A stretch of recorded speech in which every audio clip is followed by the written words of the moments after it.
Hi everyone, welcome to Issues. I'm Gary Watson. My guest today is Jason Sean Bennett, and he is a health researcher. Welcome to Nelson. What brings you along? Well, a seminar down here.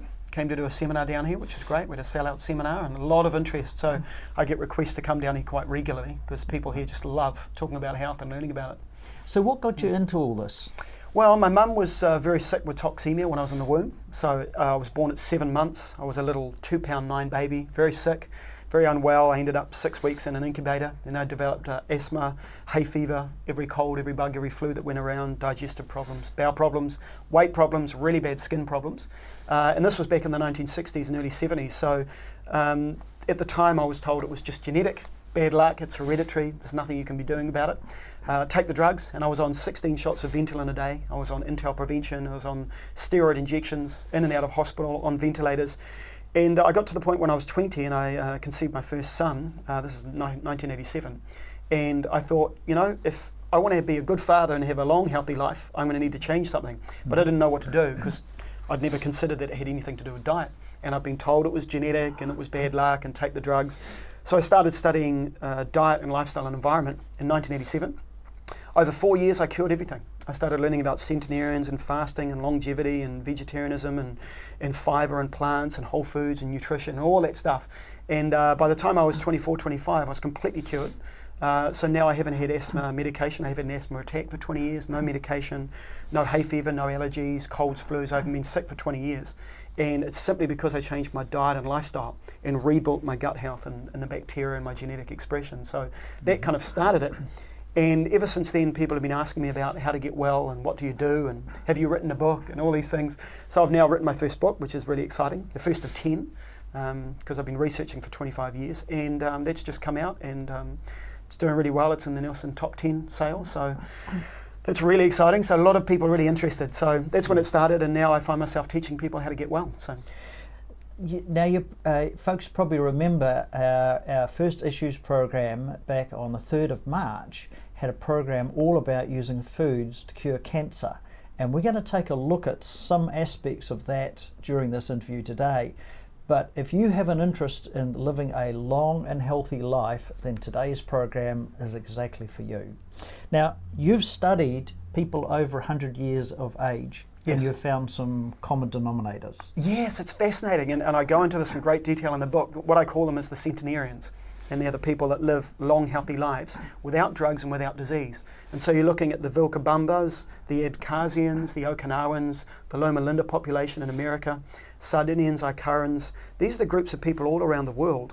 And the amazing thing is they don't communicate. You know, there's been no communication between them. However, they all do similar things, similar commonalities, and they all live these long, healthy lives. And the scientists consistently say, after reporting and verifying and confirming and studying these people, that it's not genetic. It's nothing to do with genetics. So the commonalities are amazing. You know, they're plant-based, so they eat about between 90 and 95% plant-based foods. So your nuts and seeds and fruits and vegetables, whole grains and legumes. They have the lowest levels of heart disease, cancers, obesity and diabetes. So not only are they getting to 100 and 105 and 110, but when they get there, they're not sick and they haven't had to use drugs. So it's a completely different paradigm to what we have, where a lot of us are crawling into our 60s and 70s, and we started getting sick in our 40s.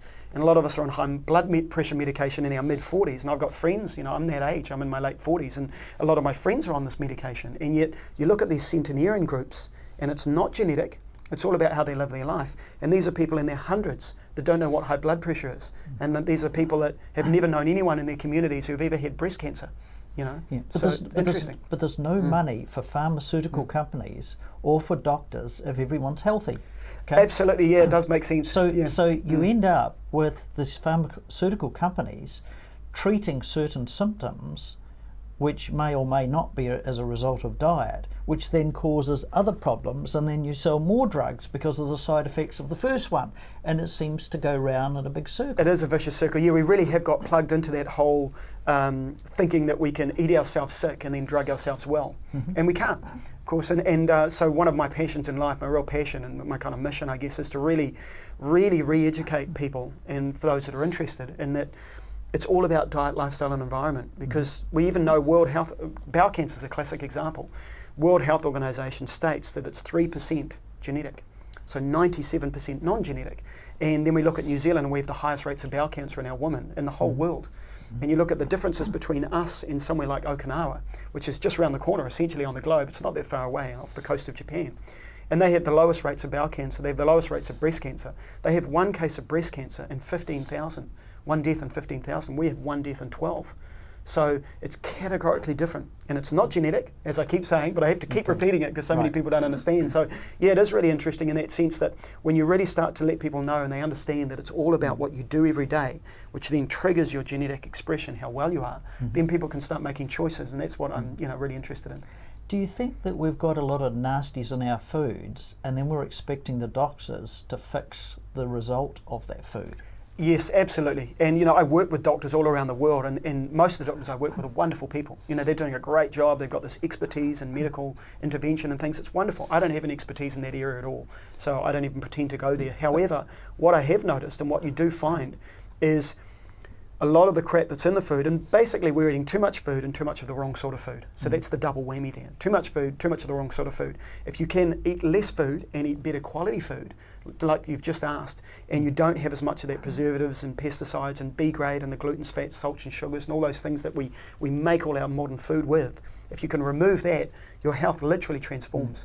But some of the food makers are drugging us. They are putting in things like MSG to automatically make us want to eat more of the product. Yeah, very addictive, yeah. And you can get that from that mixture of salt, sugar, gluten and fat. If you really make foods that are full of that, like your typical hamburgers and sausage rolls and pizzas, all that kind of thing, the takeaway foods, literally your brain will register it like a drug and you'll want to eat more of it and you'll wonder why you're stuck in this cycle. And of course, throughout the human history, we've always had famine. So we've generally eaten 6 days out of 7. Mother Nature hasn't always provided 3 meals a day. She tends to have tsunamis and earthquakes and volcanoes and all kinds of things that stop the food production. So we've always had regular periods of famine.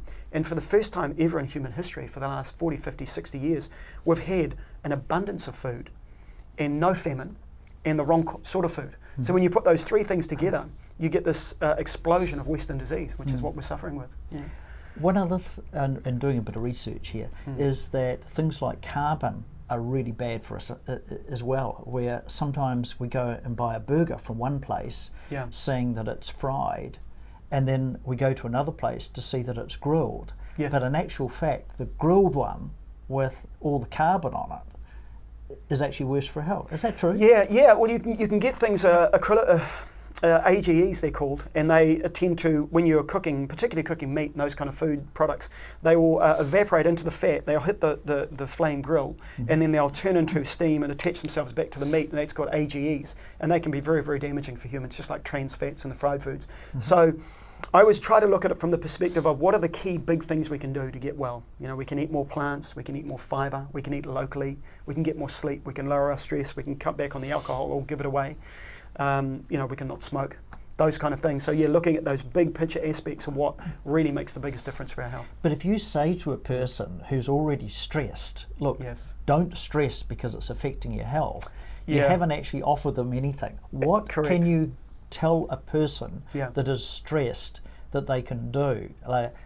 I find personally, if I think back to when I was having a lovely holiday up on one of the islands, and I think at the time that I was just walking along the beach with my wife, and that's a nice kind of takes my focus off the negativity. Are there things like that that people can do in practice? There are, yes. You've got your meditations, your yoga, and another key thing, so a lot of people find they really relax them as well, and it does take discipline initially. So people say, I haven't got the willpower. Well, initially you'll need to have a bit of willpower. So you've got your meditation where you have a relaxing quiet time every day, or your yoga when you stretch out in the morning.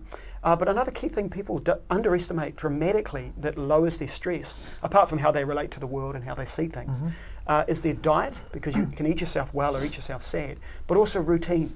It's one of those key things we see, and all animals have a routine. The sun comes up, they wake up, sun goes down, they go to sleep.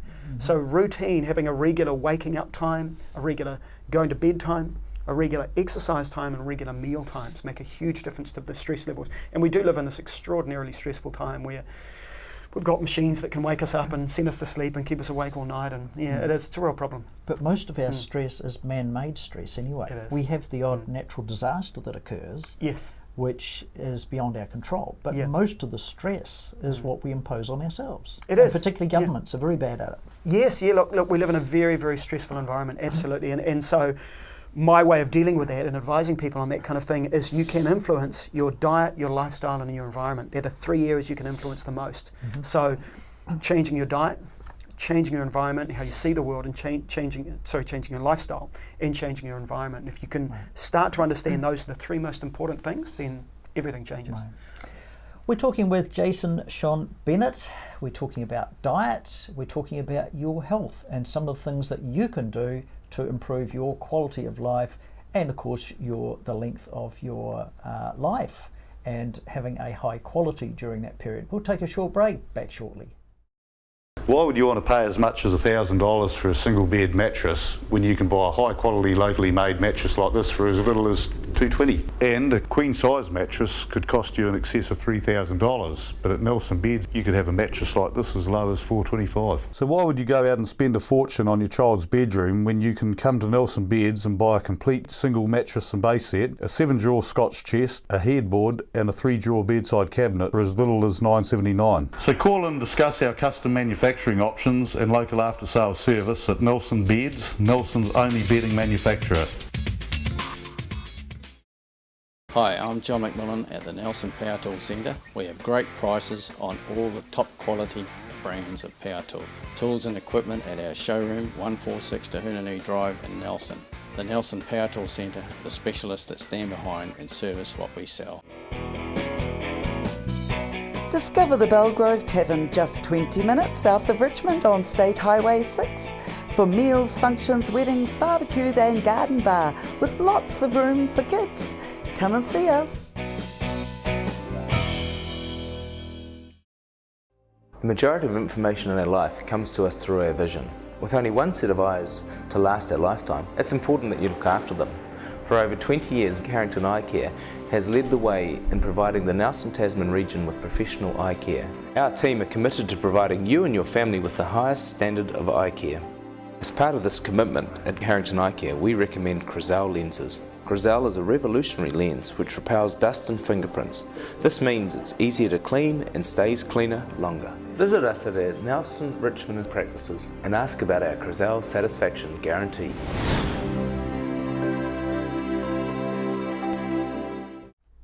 Welcome back. You're watching Issues with Jason Sean Bennett. We're talking about health and living a long and healthy life. Can you use food to cure cancer? Yes, absolutely. Yes. The interesting thing is when you look back on the cancer studies, and a lot of the big cancer studies or the research started in 1971. It's February 21st, 1971, actually, President Nixon declared a war on cancer. So that was when it started that whole conversation about what we can do. And the really sad aspect of this is when they started that war, they did a 70-page document, and I've read the document, it's quite interesting reading. When you look at that document, they say in there categorically, and I quote the document, genetics is responsible for 2 to 3% of cancer. Genetics is responsible. So when you look at that, you go, okay, well, genetics is 2 to 3%, much like bowel cancer. And much like breast cancer, we know it's about 10% of breast cancer cases happen in a family where there's breast cancer before. So actually 90% of breast cancer is not genetic. So when you look at those numbers and you look at that research, even back in 1971 we knew that. So we're looking at 2 to 3% genetic, 97% then we know is diet, lifestyle and environment, because that's the only other things that influence it. And when we look at that we go, wow, because in 1971 we had 7% rates of cancer.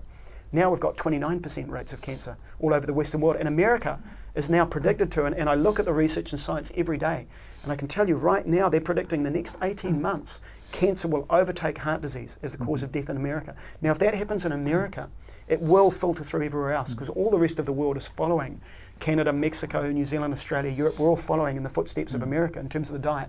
Same old diet that we have in New Zealand here. In my program on the 3rd of March on Issues, and we spoke about this very subject, I made the comment that in my opinion, cow's milk is designed to produce big fat cows. Yes, it and is. if you look down any Western country street, you will see evidence of people walking down the street grossly overweight doing exactly what cow's milk is designed to do, and that's produce big fat cows. Yes, look, Okay, dairy quite products a are very good radical at making you statement. bigger. Yes, yeah. Do you agree with that? I do, yes, I do. I'm not a huge fan of dairy products in terms of recommending that with people, and one of the key reasons for that, apart from all the science and the links and studies and things on dairy products and diseases and things like that, but the bottom line is the two things about it. One of them is that human beings always used to treat cow's milk with a bit of respect. If we go back 50, 60, 100 years, we find that people always fermented it.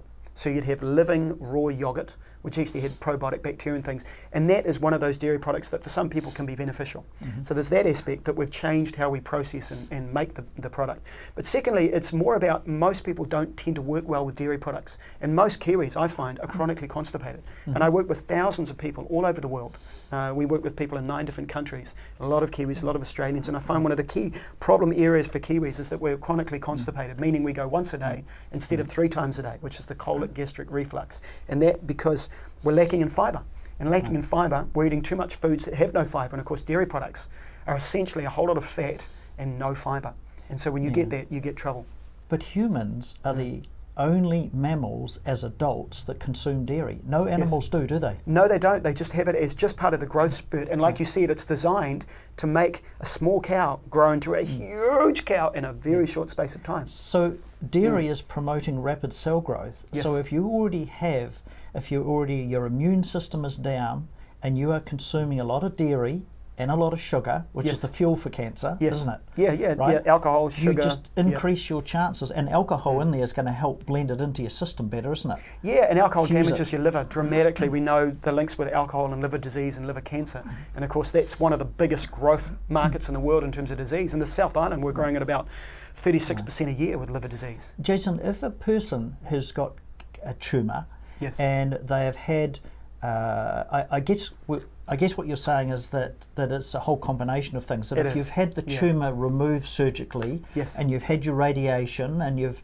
had all these other kind of things that the medical profession is advising to do, I guess what you're saying is now here's your chance, have the right diet, and you'll keep your body in good condition and help get rid of any of the nasties as well. Yes, and I'm a huge fan of prevention. And we work with people, in our program, we work with people who are really well and people that are really sick. So stage 4 cancer to people that are very, very well and just want to get into prevention. So when you're talking about cancer and you're looking at my particular interest in cancer prevention and working with people is going, well, look, if you've had cancer or not, what can we do to prevent it?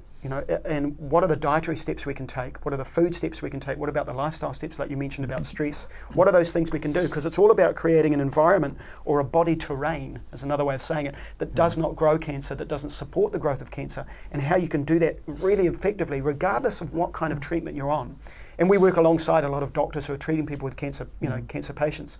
Regardless of what kind of medication you're on or what stage you're at, diet can have a dramatic and immediate impact on cancer growth or not. So yes. Jason, about sort of researching this, it's like we all have cancer in our body and our immune system keeps it under control, from what I'm saying. Is that true? Yes, absolutely. The immune system grabs it, flushes it through the liver. Yeah. Now, what do you say to someone who has been diagnosed by their doctor or specialist to say, look, you've only got 6 months to a year to live, you've got terminal cancer, I'm sorry, there's nothing we can do about it. What would you advise those people to, because there'll be people watching here right now throughout the country who fit into that category and saying, oh my God, or know somebody that fits in this category. What can you tell them to do that will help turn that around? Okay, well, so 2 things. One is I would say anyone in any state of health can get healthier through changing their diet. So it doesn't matter whether you are literally at death's door in a very bad state of health or whether you're very healthy, you can have a dramatic impact. So number 1, there is always things you can do. That's the first thing, giving people a sense of hope that they actually can control their health to a certain degree. Secondly, absolutely radical diet change would be required, and absolutely I would recommend a high plant diet, high fibre diet, regular fasting, because we know that cancer does not like growing when you're in a fasting environment. So there's a lot of research on that, and I've got that in my book, talking about cancer and how you can help support whatever program you're going through with fasting. And the key thing to remember is that you can control your genetic expression. And if you've got into a very bad state of health, sometimes it's too late. There's no question about that. But can we ease the quality of life, and can we raise our risk for a longer, healthier life and extending our lifespan through diet? Absolutely we can. And I've seen it with all kinds of people in all kinds of states of health. So yes, it can be done. And for some people, it's going to be a lot harder than for other people. You know, so I've seen friends who have died in their 50s, and you know, some of them were like truck drivers, and whenever I saw them, they had a cigarette in one side of their mouth. And a meat pie. And a meat pie, exactly. Yeah, you've seen it too. Yeah. And you know, in the evening they're getting through a jug of beer. I don't know how the heck they could do that. I just And 2 packets of chocolate biscuits. And it's like the whole day they are doing things which are harming the body. And if you do the opposite occurs. But you know, now tell me about some of the civilizations that enjoy a healthy lifestyle compared to the Western kind of diet. They're like Japan and the Mediterranean diet. Yes, the Mediterranean diet's a great example, and they've had there's about 70 studies done on the Mediterranean diet, 2.5 million people studied rigorously. And what used to happen in the Mediterranean diet, and now this is changing, so there's 2 parts to the story, but Greek women are a great example, and Greek women for a long time through history had one of the lowest rates of heart disease in the world, like really at the bottom of the scale. They didn't even factor. And they would live, for every 1,000 Greek women, you'd have only 38 of them dying before the age of 60. So incredible longevity when you think about, wow, 1,000 women, less than 40 will be dead at 60. All the rest are still there. And so you've had that through history. Now we find, because the diet has changed so dramatically in Greece, and they're a great example, like you say, about the Mediterranean diet. Because the diet has changed so dramatically in such a short space of time, they've now got the #1 rates of heart disease in the world, as announced about 3 weeks ago. So you've had this culture and this a country, and we know genetics haven't changed. No change in human genetics for 200,000 years. So you've got a culture where they're one of the lowest rates of heart disease and extreme longevity, now going to the top. And why? Because they've embraced the standard Western diet. So you can see it in Loma Linda and Japan and Greece, all over the world. You can take a group of healthy people and literally devastate their health within a generation through diet. Are we seeing this in places like China, which is embracing a lot of Western foods? Yes. Are we seeing it there yet? China and India. Yeah, they're the big growth markets for takeaway foods, for fizzy drinks, that kind of thing. And you can start to track it. You can start to track it right through India, right through China, and Singapore. A fascinating study done recently in Singapore where they showed the dramatic increase in death and suffering and heart disease just through a generation-changing diet. And the studies were, and I'm going off memory here, but it was something around 4 times higher risk of death, 4 times higher risk of heart disease in one generation of Singapore people, just simply because they've embraced the Western diet.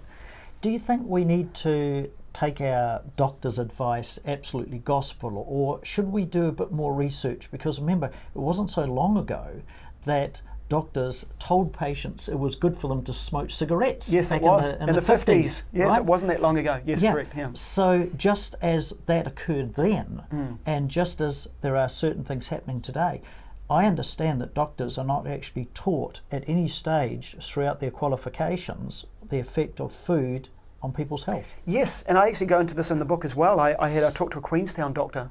It was about 6 months ago. I did a big seminar down in Queenstown. She came up, she waited for 2 hours to come and talk to me after the seminar.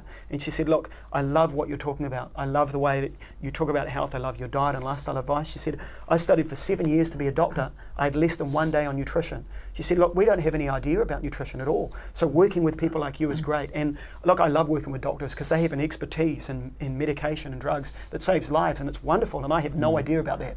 And I have an expertise in longevity, in prevention, and working alongside doctors. So when you get that mixture of the best of the Western medicine and the best of, I guess, diet and lifestyle advice, you get magic. And you know, I love working with doctors for that reason, because so many of them are now really open to that whole thing of, wow, I don't know what to do here. Right. You know?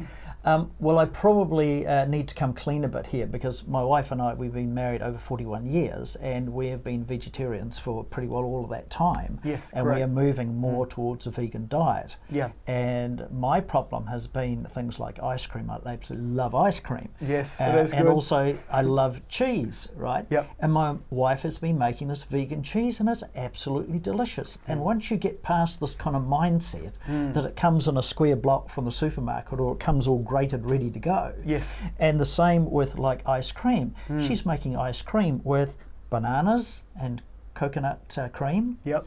and putting a little bit of cocoa in it. Yeah. So it's all totally natural, and it's absolutely delicious. And Yes. again, you get rid of this mindset of it coming from a supermarket in a plastic container. Yeah. And when you change that whole mindset after a period of time, it's like, well, this is actually better because it's not so sickly as some of the ice cream, because it can be very, once you've dropped your sugar levels, I find that your sort of threshold of sugar drops dramatically, and you'll have a drink of something and go, wow, that's sweet, or wow, that is salty. Yes. Is this a sort of a sort of programming the brain to go along a sort of more healthy line, given that in the past you've been conditioned, I guess, as you've been brought up, to go down another track? It is, yeah. It's a mixture of a few things. One of them is the addiction that we get to the high sugar, high fat, high gluten foods. We just want more and more of it. We want more and more. Exactly. It's like a cocaine addiction, and they've done brain resonance imaging where they've shown that you show a drug addict, a cocaine drug addict, a pack of white powder, and lights go off in the brain. You show someone eating junk food, a takeaway meal with a hamburger and cola and chips, and the same lights go off. So we know in terms of addiction, this deep food addiction that we have, and so that gluten, fat, salt and sugar does that. And you can change your diet, and I often say to people, look, the trick here is you change your health buds, and if you change your health buds, your taste buds follow. And your health buds are all about how you see the world and how you see food. And I do a lot of education with this, where I talk through for a couple of hours in a seminar. Say I'll talk about, look, this is what people are dying of, this is what the countries are doing, this is where the science is, and this is how we're getting there, and this is what we can eat to get well. And you can see people going, okay, I can start to understand that from a scientific perspective, because I love the research and science. And then when you look at that and you look at the credible research and the peer-reviewed research and the medical journals and all the studies that have been done, they all say that. So then you start to shift what you're doing, and you start to introduce different foods, like you say. And before you know it, you're eating mostly plants. You feel amazing.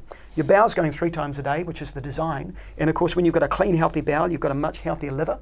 Your liver dictates your heart disease risk and your cancer risk, because your liver gets rid of all that waste. So if you can start to impact that area, the bowel, your genetic expression, your liver, suddenly your blood cholesterol improves, your blood pressure improves, your blood sugar levels improve, your taste buds change, and just like you say, you suddenly start to enjoy those foods you used to was rabbit food. Now you love it. Jason, is it fair to say that if you are eating this good healthy diet, and of course exercise goes with it as well, doesn't it? Yes, it does, yeah. Is that if you are unfortunate to have an accident, you're in a better position to recover from that? Is that a fair comment? Absolutely fair comment. Yes, that's one of the interesting questions, because that's one of the key things with the centenarians. You'll find often stories of, if they break their legs, say at 103, the nurses will find them 3 weeks later doing squats in their room, because they're not comfortable with having a broken leg, they're not comfortable with the lack of movement. So these are people that literally in their recovery are doing things that 20-year-olds and 30-year-olds wouldn't do. Now again, it's nothing to do with genetics. This is not some super gene they have, but literally they've improved their genetic expression by the food that they eat and the lifestyle choices they make. So yes, recovery has a huge impact. One of the things my wife and I notice is that with just doing everyday things, you've got so much energy, and you don't notice it, you just take it as normal until you see somebody else your own age sort of hobbling along a bit, and you think, well, what's all that about? Yes, I mean, I'm close to 50, and I've got friends all in that same age group, and what I noticed was when I started getting well in 1987, I spent 5 or 6 years starting to get well. Once I was well, and I've continued doing that, that's now what I teach, because so many people my own age are falling apart. You know, I know people on blood pressure medication, on all kinds of medications, and literally very overweight, very unwell, lacking in energy, looking, decades older than they are, just because of their diet and lifestyle choices. So I do find a lot of people my own age now talk to me and say, look, what can I do to be well? Because I actually don't want to feel in my 70s or 80s or 90s. I actually want to feel my own age rather than aging quickly. So, Well, we're talking with Jason Sean Bennett, and we're talking about health. We'll take a short break. Back shortly. From Cresswell's on Market Street, we've fitted footwear for all seasons, all reasons. For summer times in the sounds, for solid support on the sidelines, for social events around town, for good times round the grapevines. That's why at Cresswell's we believe in fitting footwear correctly, so you get the best out of quality shoes and sandals and can then get the best out of life. Cresswell Special Service, it's unique, helping keep Marlborough on its feet for over 60 years. Hi, Gus Bulens of Gustav's Clothing for Men on Trafalgar Street. I'd like to invite all the people of Nelson, Tasman and international and local visitors to come and check out our brand new refurbished store, which is now chock full of the latest international and New Zealand brands. From France, Lacoste. From the UK, Ben Sherman. R.M. Williams. From Sweden, Gant. From the US, Calvin Klein jeans. And from New Zealand, Rembrandt suits, jackets and trousers. Cutler, Berlin and snowy fine merino knitwear. So come on into Gustav's on Trafalgar Street and we'll look after you. Nestled in the garden city of Christchurch is one of New Zealand's most beautiful and famous holiday parks, where we join the wildlife with a warm welcome to all visitors. The canopy of trees and gardens provide a tranquil setting amongst all the amenities, playgrounds, swimming and spa pools, and entertainment on a grand scale. This wonderful park offers the weary traveller a haven of quality. Low-cost cabins, motels, tourist flats, caravan, campervan and campsites. Meadow Park, located on Cranford Street near the main North Road, Christchurch. Well, the way Freeview is set up is that people should try and receive UHF Freeview first. Satellite should really only be a fallback option if you live in a country or out in the country, or you live in an area that's maybe shielded from the transmitter. If you go terrestrial, you've got the advantage that you get the mainland channels as well. So that's plus, there's an extra 8 channels there, plus 2 radio channels. So. If you need help tuning into the digital TV channels, please give us a call. Nelson TV and Video Services, 41 Halifax Street, Millers Acre Car Park. Welcome back. You're watching Issues, and my guest today is Jason Sean Bennett, and we're talking about health, and in particular your health, what you can do to address issues like cancer, to prevent cancer, and to help with your overall health. Now tell me, you've got a family? I have indeed, yes. I've got 4 kids, happily married for almost 20 years. I've got Trey, my eldest boy, is 25, and Tove's 22, our only daughter, and then Luke's 13 and Joel is 10. So quite a range of kids, yep, whole family. Now, your son holds a Guinness Book of Record. He did, yeah. He broke a world record in 2011, I think. Yeah, he was. It's why we've had a big 25th for him, because he didn't get a 21st, and he didn't get a 21st because he was over in Europe competing. And what happened was he decided to try to break a Guinness World Record. So he entered in and got onto a TV show here in New Zealand and tried to break the world record. He broke it. He smashed it actually by 20 seconds. And it was a speed, strength and endurance event, which is hopping on a moving treadmill, which is incredibly hard to do just from a balance perspective, let alone from a let's do it for 3 minutes on one leg. Incredibly hard. Anyway, he did that and broke the world record, and they liked it so much. And he'd fasted the day before, by the way, too. So raised on plants, fasted, and then broke this world record. And they liked him so much on the Italian Guinness World Record show that they flew him to Europe, and he spent 6 months through Europe.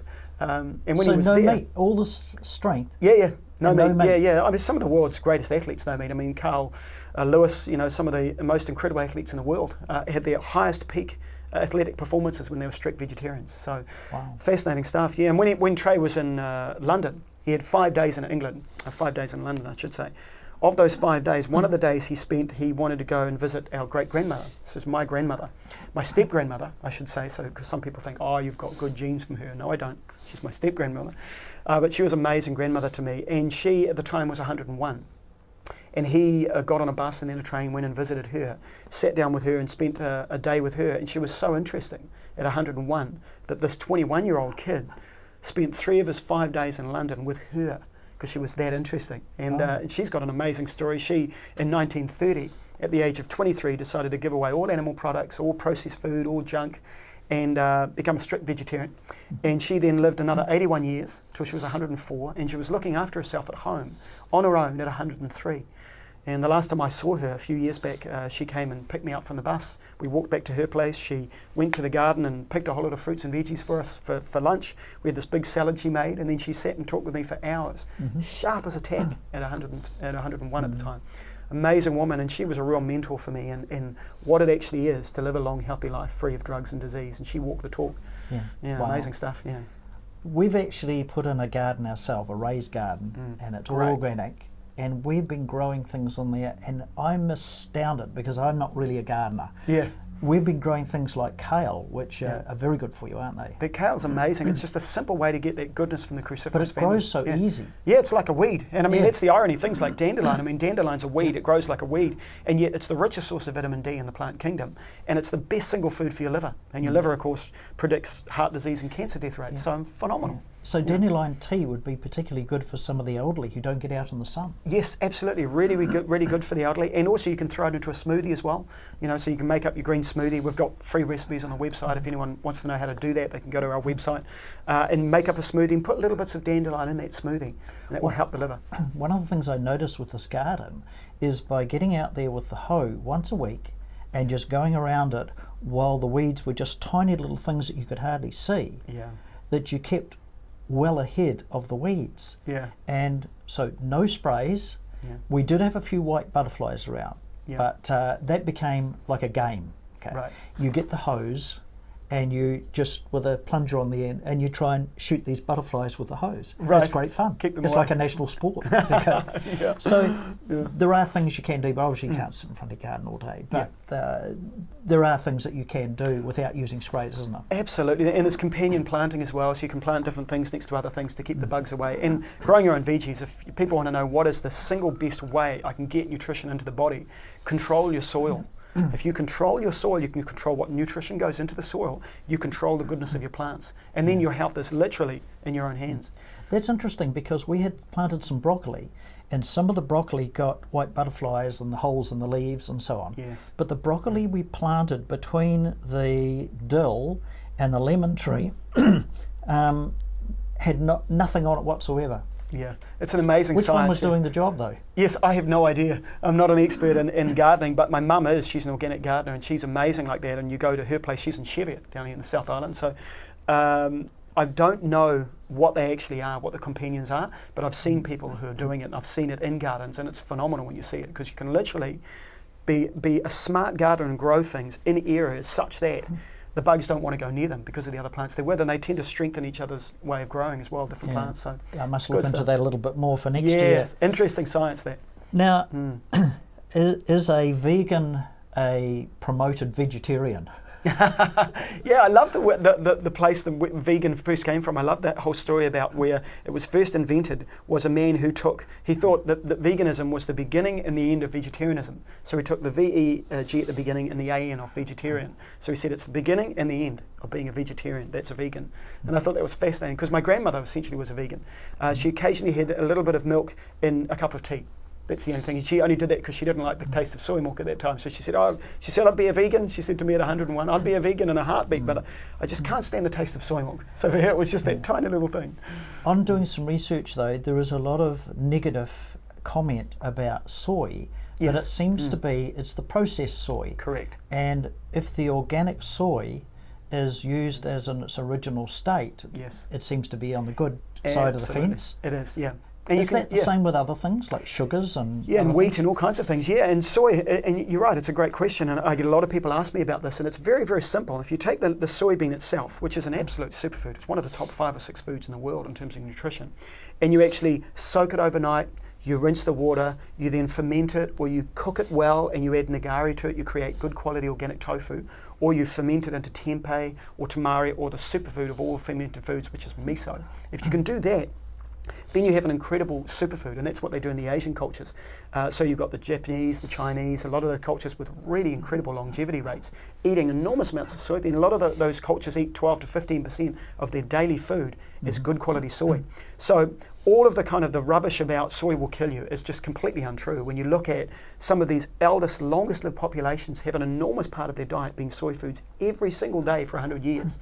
Now, where that negative publicity and the negative comments about soy come from is when, like what we do in the West, we take a soybean, we grind it into flour, we then put it on the shelf, it becomes rancid and toxic, and then we extract the protein from it, and we use one tiny little part in a state that hasn't even been broken down yet or made available. So bad soybean products I don't recommend. Good soybean products are wonderful lifesavers. So it really is about processing. Is it fair comment to say that a lot of our fruits and vegetables come with their skin, which is the outer layer to protect them from oxidizing? Yes. and that, which is why there's so much goodness, I understand, in the skin. In the skin. Absolutely. And that the moment you take the skin off for example, an apple, yes, and it oxidizes and goes brown very straight quickly, away, doesn't it? Yes. Absolutely, and that's why I recommend to so many people, you base your diet around a plant-based whole food diet, which is fruits, vegetables, nuts, seeds, whole grains and legumes. Notice I said whole grains, not grains, because brown rice, as an example, just like you were just saying, brown rice contains all that insoluble fibre, and it protects the plant. It keeps the essential fatty acids non-rancid. It keeps the B vitamins intact, zinc, calcium, iron. All those are intact in brown rice, which is a superfood. And that insoluble fibre goes through through the liver, and it grabs the insoluble waste. The soluble waste, which turns into liquid, and then it removes it, gives you your bowel motion. Now, you don't get that in white rice, but you do get it in brown rice. You don't get it in apple juice, but you do get it in an apple. Yeah. So it's that outer skin and that whole food aspect, which is why I consistently say plant-based, whole food. And they're the key words. Yeah. Right. So it may sound a little cynical, but the outer layer of white rice is designed to protect the profits of the companies making it. I guess so, yeah. I had never thought of that before. But yes, I avoid white rice, but eat lots of brown rice. Right, okay. One of the things I found personally is that we used to live next door to some folks many years ago that were Seventh-day Adventists. And they enjoyed cooking, and they were all vegetarian. Yeah. And the lady who was always experimenting with new foods and running across with us to check out and see what we thought. Yes. And it was all these mixtures of spices and herbs and the likes of that made this food delicious. It was just heaps better than we could buy from a restaurant or supermarket or anywhere.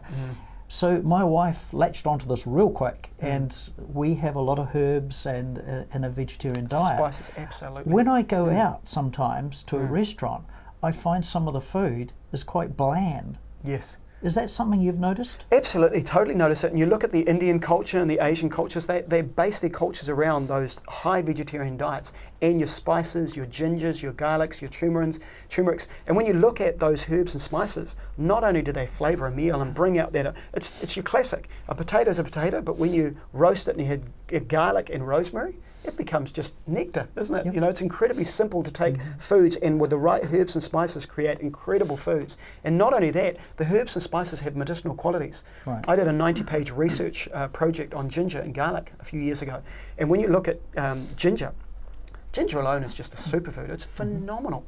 One of the 5 most used herbs in the world. It removes poisons, it thins the blood, it lowers cholesterol, it helps the heart, it's incredibly powerful for circulation, which is why people have it when they're fasting, and it warms the body, removes poisons. I mean, it's just phenomenal. It's an absolute superfood, and not only that, it makes other foods taste amazing and it helps you break down other foods in the body. And if the pharmaceutical companies could license it, patent it, they would.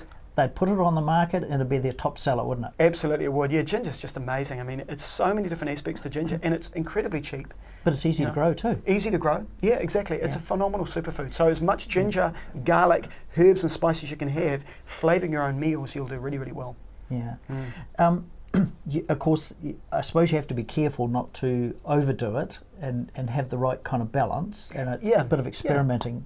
Yeah, absolutely. You can get some good cookbooks. My wife Tracy has been asked to write a cookbook for a decade, and we're hopefully having one out next year, early 2015. But yeah, get some good cookbooks, start experimenting. But the bottom line is just getting more fibre and more plant nutrition into the body. Start to experiment with herbs and spices. And obviously you want to watch for any drug interactions, things like that. So work with your doctor and make sure you're not doing anything, you know, like having grapefruit when you're having blood thinning, that kind of thing. So a popular thing is like cheese sauce. Okay? Yeah. That's a popular thing. Right. My wife has been making a vegan cheese and mixing that with a bit of soy milk, the organic one, and whizzing it all up with a few herbs in it, and it tastes just like cheese sauce. It's amazing, but it's isn't it? nicer because it's got all of the herbs in it. Is this something that we should be looking into to sort of... Absolutely. We had a dinner party a few years ago. This is one of the things that actually started my community asking me how to teach them to get well, actually. We had a dinner party with a whole lot of our local friends, all of them heavy meat eaters, heavy drinkers, you know, a lot of them unwell and overweight.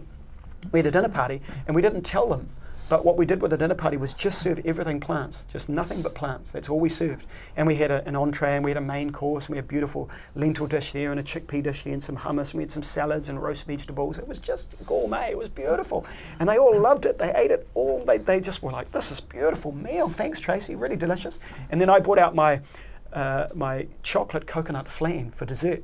Beautiful cake. I brought it out, put it in the middle of the table. Everyone's like, oh, that's delicious, how delicious. And they all chopped a slice and they all had a piece each and they loved it. And all the men, they sat there and a number of them said, God, I feel so good after this meal. I don't feel bloated. Can I have some more of your cake? And I went, go for it. So they had some more of the cake and the cake was polished off. I mean, this cake was annihilated. It was gone. They were picking up at the crumbs like this to eat the crumbs. They finished it off and then after about 15 minutes, one of them kind of cynically looked at me because they all knew that I'm the health freak. They went, oh, Jason, what did you put in that cake? Because it was really good. You know, they all started thinking, oh my goodness, have we just eaten something healthy, and all enjoyed it. And it took about 15 minutes of debate for them. They were talking about what's in the cake, what is it? And after about 15 minutes, one of them said, oh, that's not a tofu cake, is it? And I said, yes. And they all burst out laughing because their wives were sitting there looking at them like this. I told you, because none of them have ever had, they'd never tasted good vegetarian meal, plant-based whole food meals that tasted that good. And all of them, they literally put their foot in it by saying, oh, I love that meal, I love that, I feel so good after eating it, can I have some more? And they didn't realise they'd just eaten a whole lot of plants and tofu and loved it. Traditionally, Christmas Day is about having the big roast, Yes, the it big is. roast Yeah. ham, the big Yeah. roast turkey, Yes. and the vegetables. And people not only are eating the wrong things, they're eating far too much of it. Yes. And then they have the dessert with the creams and the custards And and, the and the sugar. likes, right? And then they all want to go and have a sleep for the afternoon. And they feel terrible because they've got hangovers as well, yeah. Yeah. Yeah. But alcohol or large amounts of it not only affects the brain, but it's confirmed because people will wake up the next morning with a huge hangover and say, Yes. never again. And Yes. guess what? The following weekend, they're doing the same thing again. Exactly. I don't call it a hangover, I call it self-poisoning because that's essentially what it is. Alcohol essentially is a poison. And we know that. We know that alcohol creates acetaldehyde in the liver and ethanol. Both of them are listed by the World Health Organization as carcinogenic, #1 rated carcinogenic. So we know that alcohol right now is the #3 cause of death on the planet and raising ahead of tobacco within the next few years. So yeah, overeating on Christmas Day, the wrong sort of food, the roasts, the alcohol, the sugar, it will annihilate your health. But doesn't the alcohol mix help, is the aggregate that mixes the fat and the water together, which goes through your membranes, which gateways any fat that you are eating, takes it into your bloodstream much easier because the alcohol will dissolve it? Well, the alcohol crosses the blood-brain barrier. That's Yep. why you get the effect in the brain. But the biggest problem that I have with alcohol in terms of the amount people are eating and the damage it does, alongside the fat and the sugar and all the other things, is it wrecks your liver. And that's where liver disease, liver cancers, we know the connection between all those liver diseases and alcohol. You can talk to any expert at a liver treatment facility of any sort, and the doctors around the world that are treating people with liver problems are the ones saying, look, alcohol is what's causing this issue, because it's the side effects that it has in the liver. But some will tell us that a glass of red wine a day is good for our health. Yes. And the antioxidants in it and the likes of, but it's still got alcohol, isn't it? It's still got alcohol, Is it because yeah. the small amount the body can handle, or should we have no alcohol? Well, the problem I have with that kind of media reporting and that kind of study research is when you really drill down to it, there is no evidence that alcohol is good for you at all. I mean, the #1 and #2 selling categories in New Zealand supermarkets right now is wine and beer. They're the two biggest categories. That's $1.3 billion a year at retail alone, just in supermarket sales. So there's an enormous amount of money there. And you can see the rise in liver disease and liver cancer and breast cancer. We know breast cancer, direct relationship with alcohol. We know that. There's no debate at all with the scientists. There's no debate with the cancer specialists. There's no debate with the epidemiologists. So when we look at the growth of alcohol intake in society and the growth of cancers, there's a direct relationship. So maybe it's better off to have sparkling grape juice with the benefits, but even then you'd probably have to look at the label to see what additives have been put in it. Yeah, well, the key thing to remember about alcohol and meat and processed foods is look at them as a treat. If you want to drink alcohol, make sure it's good quality and have it as a treat. And by a treat, I mean 1 glass a week. That's a treat. That's moderate drinking. 2 glasses of wine a night is an alcohol dependency problem. That's what it is. And so many of us just think because of the marketing and the advertising that's rampant about alcohol that it's good for us, and it's not. Is it fair to say that the body can, it's what you do 90 to 95% of the time, that the body can forgive you a little bit for indulging in a glass of wine? Yeah, absolutely. And if you want to have some alcohol, that's great, enjoy it, but have a little bit. And I remember growing up, a roast chicken was a big deal. If you had a roast chicken just once a week, that was a big deal. Most of the meals we're eating were vegetarian. And that's what's happened throughout human history is we have evolved on vegetable-based diets. And occasionally, if we come across a lion that's eaten something and left it there, we're lazy, we'll eat it. So essentially what we are designed to eat in our digestive system runs on fibre is plants. And occasionally, if we want to eat some animal foods, a bit of fish, or some people want to eat some meat, they can do that as well. But the centenarians, what you'll find with them, and these are the people that I get the most credibility from, is these long-lived people. The only animal products most of them eat will be fresh fish occasionally. Apart from that, it's 95, 96% plants. We used to think getting fish like Alaskan salmon, wild salmon. Yes. But now all this junk from that earthquake and tsunami in Japan is now polluting all of the sea around the west coast USA, all the way up to Alaska, Canada, and all that area. Yes. Even that has become very questionable. And there is large areas, and I mean thousands of kilometres, which most of the media is ignoring. But there are pictures widely around the net which show this huge amount of pollution. It's getting to the stage where some of the fish we've got to watch as well. Absolutely. I recommend if you're going to have fish, catch it yourself or have it local and fresh. The more local you can, the better. Oily, deep sea oily fish are the best sorts of fish in terms of health benefits. And you don't have to eat fish anyway if you don't want to. But if you're going to have it, try to get it locally if you can. Best way to get it. So rule of thumb, you can have fish or chicken or any of these things as long as you don't hurt the animal. That's a good way of looking at it. That covers it. Pretty tricky, isn't it? Now, you've got a website with a lot of this information on it. I have, yep. It's jasonseanbennett.com. Yes. It'll be up on the screen, and we encourage you to go and have a look at the site. There's a wealth of information on there. We'll take a short break, back shortly. To be healthy. Lifestyle, diet and exercise, complemented with quality supplements, can provide you the insurance vital for your natural health and well-being. With over 10 years professional experience making some of New Zealand's most trusted nutritional supplement brands, visit the To Be Healthy factory outlet in Wakatu Industrial Estate. Over 200 supplements to choose from, free on-site parking, no middleman. To be healthy. Caring for you naturally.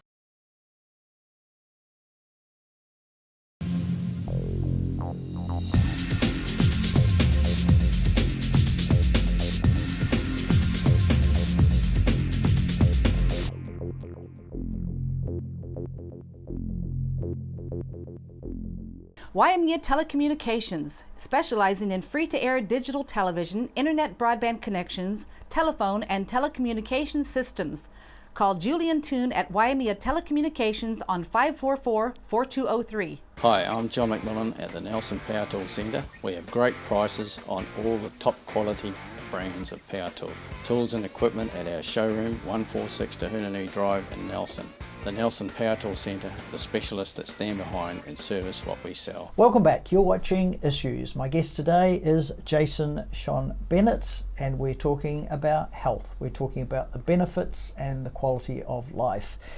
Fasting. Going without food at all. Yes. Is it a benefit? Oh, absolutely huge benefit. It's one of those things that we've always had to do through human history. And all the great teachers from Plato, Hippocrates, to even modern leaders like Gandhi have all recommended fasting. All the great religions recommend it. All the spiritual disciplines recommend it. All the philosophical discussions recommend it. It's one of those things that regardless of what stage of health you're in or what you're interested in for your health, it can be incredibly beneficial if done regularly and intelligently. So should it be total fasting, i.e.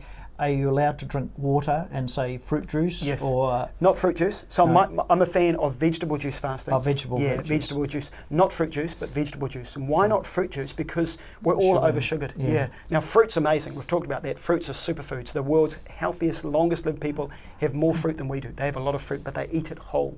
So they'll eat an apple rather than fruit juice. So I'm not a fan of fruit juice. Vegetable juice is incredible, but try to base your vegetable juice around the leafy green and the bitters. So more green vegetable juice rather than carrot juice. Is it that the issue that when you eat a whole fruit, that the body, as it breaks it down, releases that sugar over a long period of time, compared to, say, like a cola drink? Yes.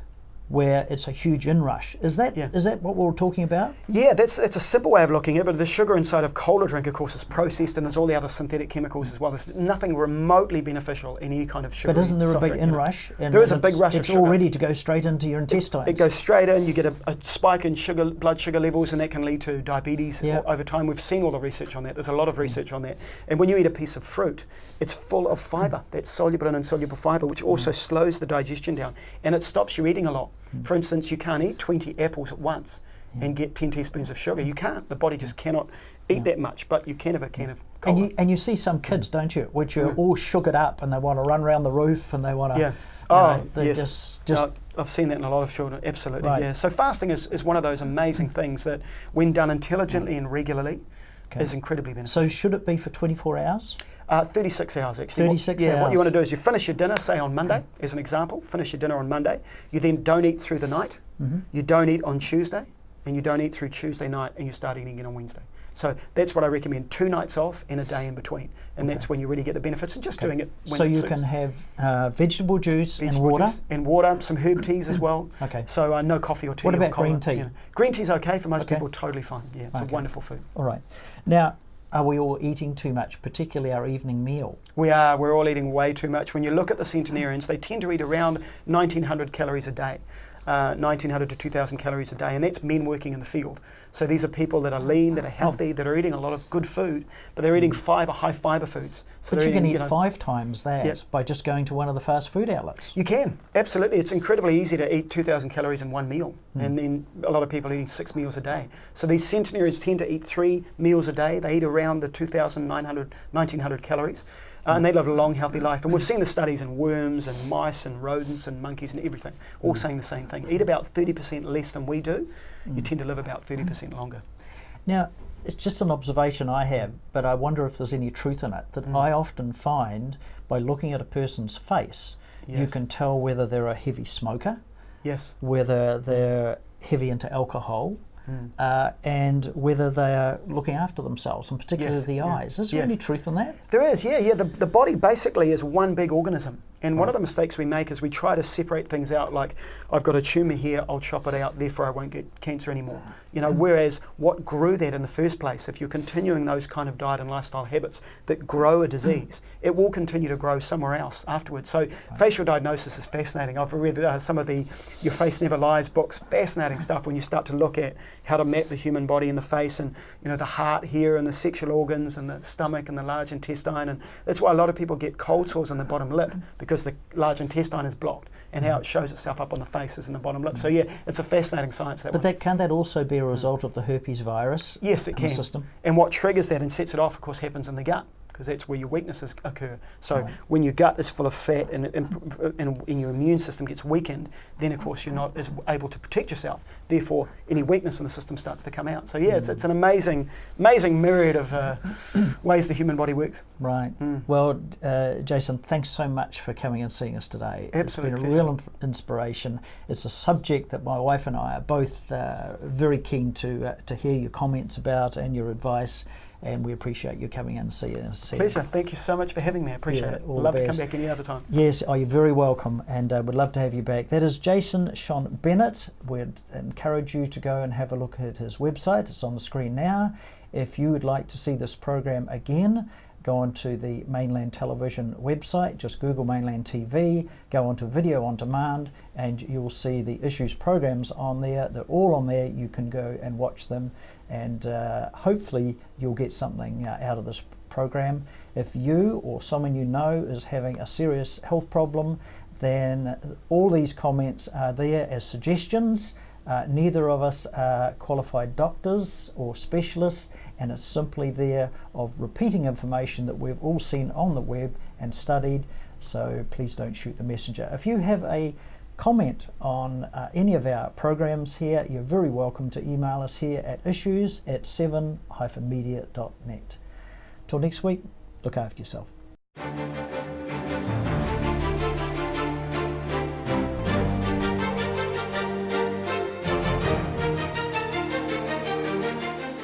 Hi, my name's Ian Mortimer. Mortimer Auto Upholstery is your one-stop shop for all your upholstery needs. We do car and boat interiors, boat canopies, ute tonne covers, canvas and PVC fabrication. Call in and see us in Oxford Mews, 72 Oxford Street, Richmond. Oh, to be healthy. Lifestyle, diet and exercise, complemented with quality supplements, can provide you the insurance vital for your natural health and well-being. With over 10 years professional experience making some of New Zealand's most trusted nutritional supplement brands, visit the O to Be Healthy factory outlet in Wakatu Industrial Estate. Over 200 supplements to choose from, free on-site parking, no middleman. Oh, to be healthy. Caring for you naturally.